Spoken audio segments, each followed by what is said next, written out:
अस्सलाम वालेकुम। Hope you are doing well. Third year की ओएसपी वाइवा की डेट शीट आ गई है, तो आज हम ब्लॉक 7 की ओएसपी स्टार्ट करेंगे।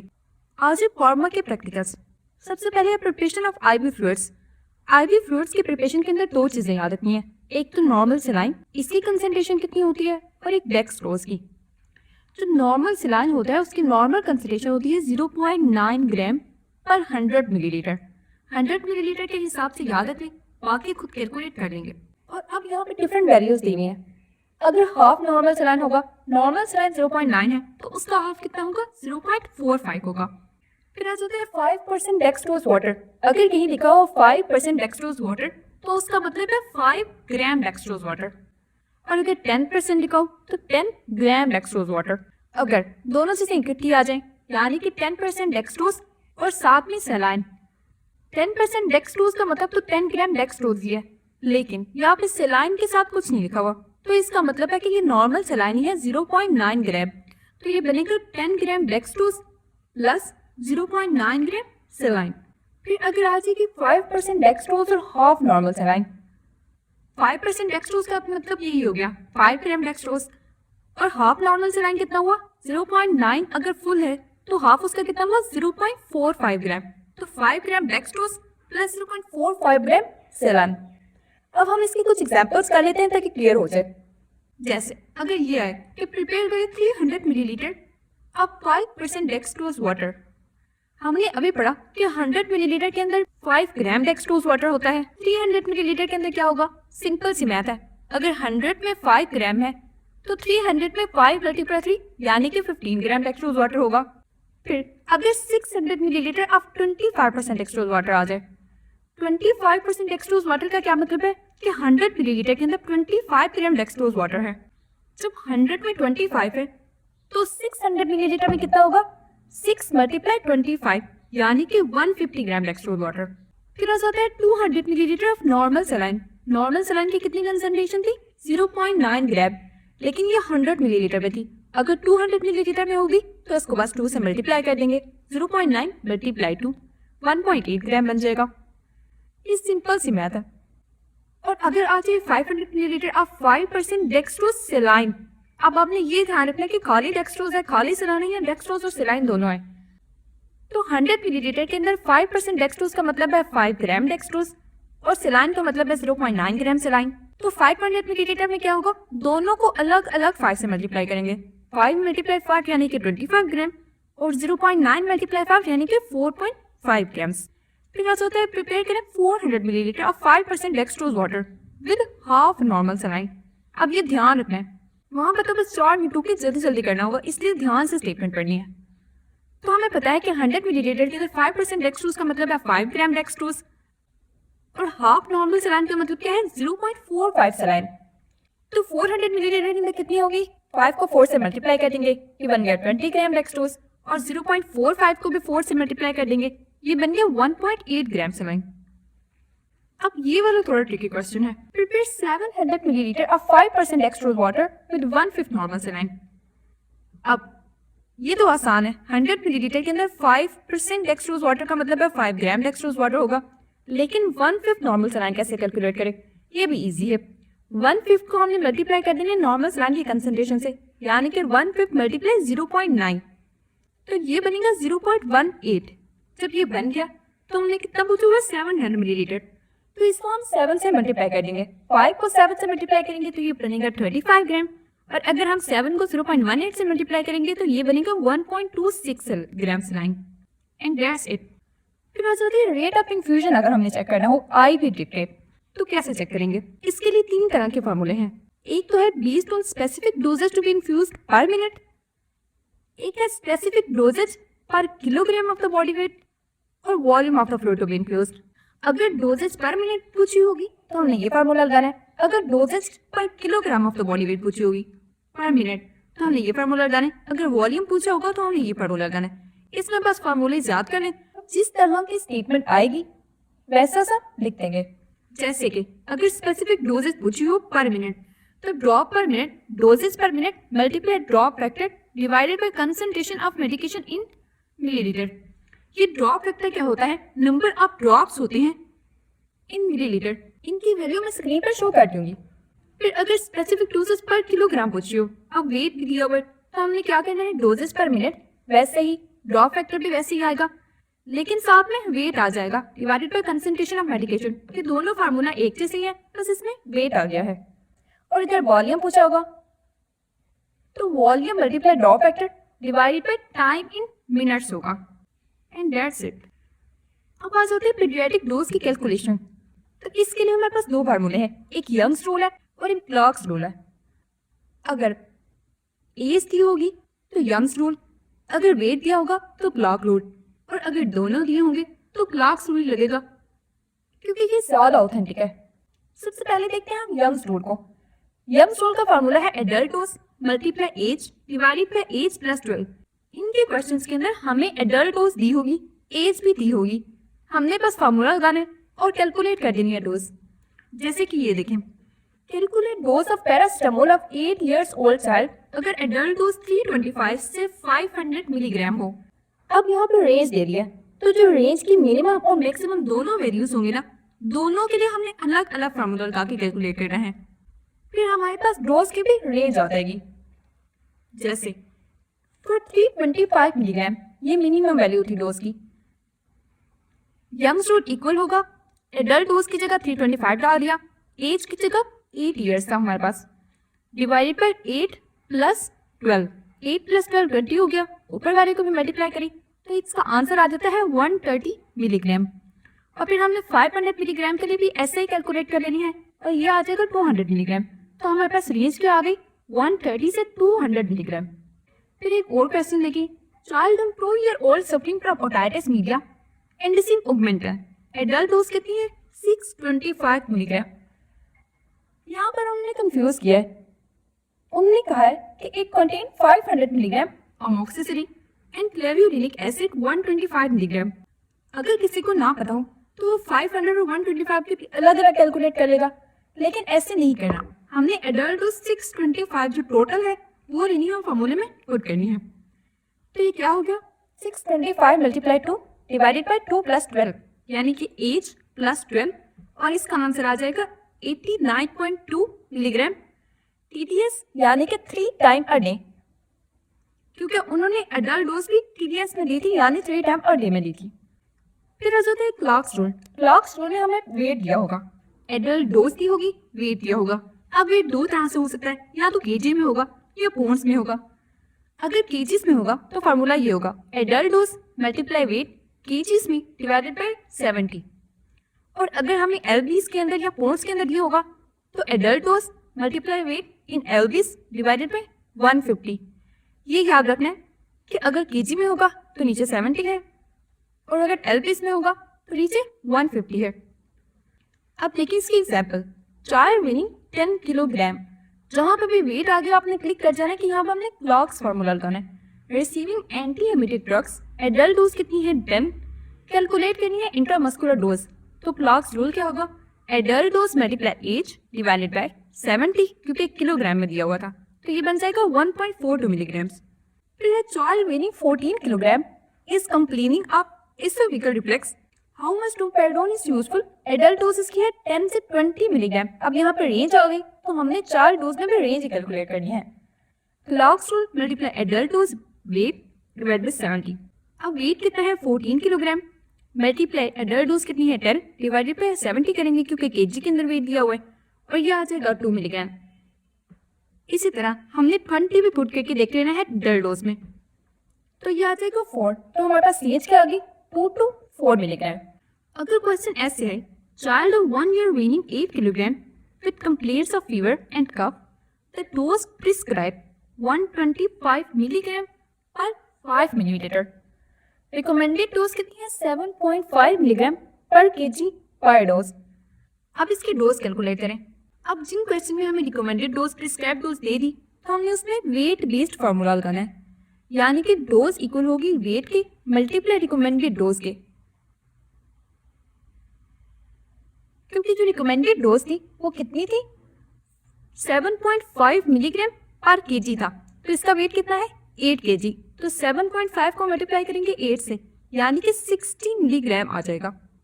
अब चाइल्ड है तो उसके लिए हम सिरप की फॉर्मुलेशन करेंगे। तो सिरप किस में आते हैं? मिलीलीटर के अंदर, मिलीग्राम में नहीं होती।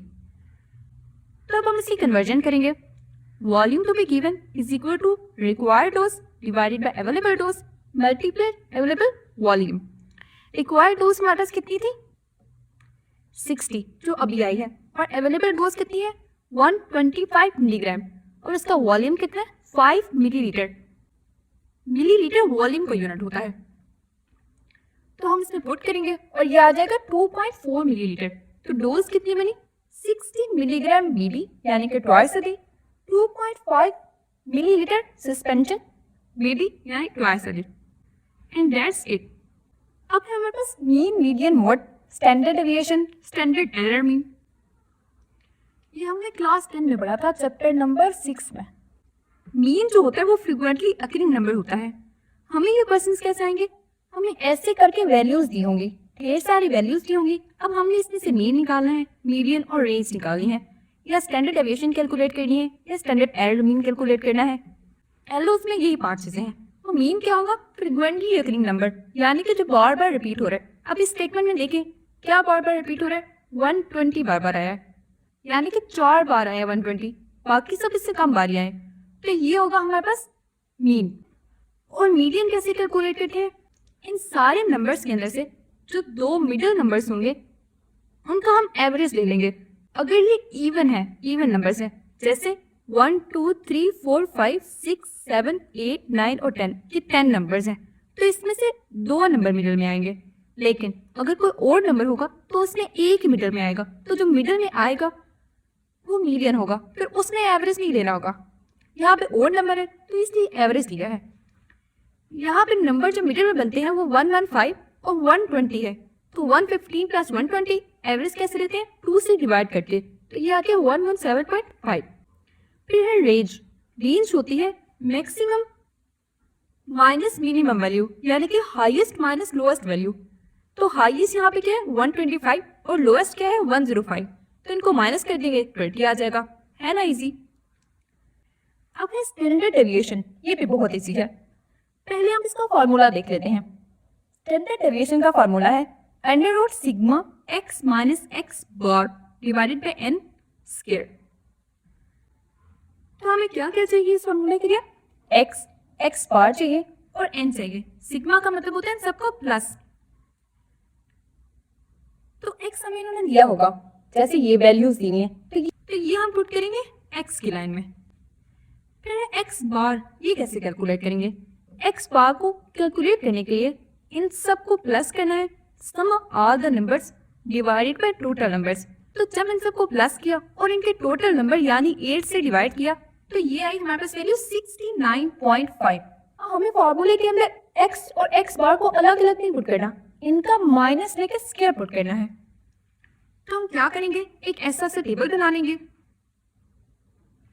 पहले कैलकुलेट करेंगे x माइनस एक्स बार और फिर उसका स्क्वायर ले लेंगे। तो पहली वैल्यू के लिए देखें x कितना है? 68 और x बार कितना आया था? 69.5। इसमें से हमने माइनस कर देना है। इस तरह करके हमने सारी वैल्यूज को माइनस कर देना है, फिर उनका स्क्वायर ले लेना है। जब हम स्क्वायर लेंगे तो सारी वैल्यूज प्लस में हो जाएंगी। फिर हमने करना है को प्लस, तो ये बन रहा है 72।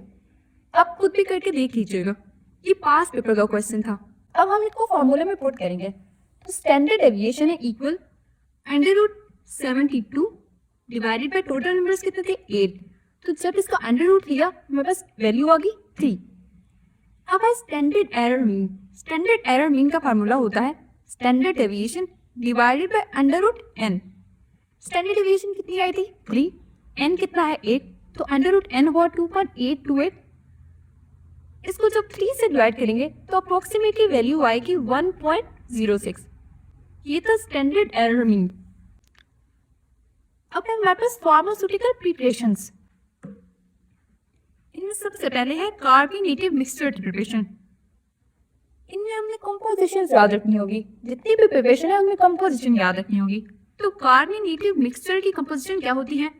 इसमें है NaHCO3, tincture of cardamom, spirit chloroform, spirit ammonia aromatica, syrup zingiberis और वाटर। इसको याद कैसे रखेंगे? पहले तो 2 N और T हैं, यानी कि NaCO3 और टिंचर। फिर आगे 3S है और वाटर तो याद रहेगा ही एन पे। इनकी कंसंट्रेशन कितनी होती है? जो कार्बोनेटिव मिक्सचर की सिंगल डोज होती है वो 30 मिलीलीटर की होती है। तो 30 मिलीलीटर में इनकी कंसंट्रेशन कितनी होती है? NaCO3 होता है 600 मिलीग्राम, टिंचर ऑफ कार्डामोम है 2 मिलीलीटर, स्पिरिट क्लोरोफॉर्म है 0.5 मिलीलीटर, स्पिरिट अमोनिया एरोमेटिका है 1 मिलीलीटर, सीरम सिंगल है 2 मिलीलीटर और वाटर है। जितनी प्रिपरेशन होगी ना, जैसे कि ये 30 मिलीलीटर की डोज है, उतना ही वाटर होगा। तो ये 30 मिलीलीटर वाटर है। अब हमें ये 30 मिलीलीटर के लिए भी आ सकती है, लेकिन कोई और भी वैल्यू आ सकती है, जैसे कि पास्ट पेपर में 75 मिलीलीटर आया हुआ है। अब हमने इस 30 मिलीलीटर को 75 मिलीलीटर या किसी और वैल्यू में कैसे कन्वर्ट करना है? इसके लिए हम यूज करेंगे स्केलिंग फैक्टर। जो भी वैल्यू होगी उसे 30 से डिवाइड कर देंगे, सिंगल डोज की वैल्यू से डिवाइड कर देंगे। जैसे हमने 75 को 30 से डिवाइड करना है, सिंगल डोज की वैल्यू से 75 को डिवाइड किया, ठीक है, आगे हमारे पास 2.5। अब इस 2.5 को हमने सिंगल डोज की सारी वैल्यूज के साथ मल्टीप्लाई कर देना है। फिर हमारे पास आता है कि 75 मिलीलीटर की कंसंट्रेशन, तो 600 मल्टीप्लाई 2.5 होगा 1500 मिलीलीटर, 1500 मिलीग्राम 2 मल्टीप्लाई 2.5 होगा 5 मिलीलीटर। इस तरह 0.5 मल्टीप्लाई 2.5 होगा 1.25 मिलीलीटर, 1 मल्टीप्लाई 2.5 होगा 2.5 मिलीलीटर, 2 मल्टीप्लाई 2.5 होगा 5 मिलीलीटर। और वाटर तो उतना ही देना है जितनी कंसंट्रेशन होगी, तो 75 मिलीलीटर। इस तरह हमने 75 मिलीलीटर की प्रिपरेशन कर ली कार्बोनेटिव मिक्सचर की। और भी कोई वैल्यूज आ सकती है, आप 100 के लिए, 80 के लिए, 85 के लिए कैलकुलेट करके देख लें, ताकि वहां पे जल्दी जल्दी हो जाए, क्योंकि सिर्फ 4-5 मिनट्स होते हैं। फिर होते हैं इसके यूजेस। कार्बोनेटिव मिक्सचर कहाँ यूज होता है? ये कंट्रैक्शन अब कट कराता है ताकि गैसेस की एक्सपर्जन हो जाए, और फ्लैचुलेंस को रिलीव करता है, कि पेन को भी रिलीव करता है, गैस्ट्रिक एम्पनिंग कराता है, इसोफेगस स्फिंक्टर को रिलैक्स करता है और पेरिस्टालसिस को इंक्रीज करता है। फिर है प्रिपरेशन ऑफ सल्फर ऑइंटमेंट।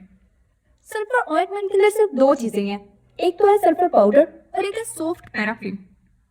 तो इनकी कंसंट्रेशन कितनी होगी? अगर हमारे पास 10 ग्राम सल्फर ऑइंटमेंट है तो उसके अंदर सल्फर पाउडर होगा 1 ग्राम और 9 ग्राम सॉफ्ट पैराफिन होगा।